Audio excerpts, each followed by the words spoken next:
মেঘের মেয়ে, তুমি এখন দূর আকাশের সেই নক্ষত্রর মতো। তোমাকে স্পর্শে যাওয়ার নেই আমার সাধ্য। তোমাকে দেখা যায় ঠিক চাঁদের মতন, স্পর্শ করা যায় না। জ্বলনশীল অগ্নি, যাকে বলে প্রাক্তন প্রেমিকা। তোমাকে প্রাক্তন প্রেমিকা না বলে পারলাম না। এতদিন তুমি পুরোপুরি অন্য কারোর। মনে কি পড়ে না আমায়? কখনো কি আমার নিয়ে একটু ভাবো? নাকি শুধু ঘৃণা আর আক্ষেপ জানিয়ে অন্য কাউকে ভালোবাসো? ভালোবাসি কথাটা তো অনেকেই বলেছিল।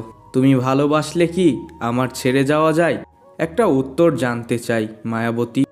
ভালোবাসতে পারিনি নাকি ভালোবাসিনি? তবে কেন বলেছিলে ভালোবাসি?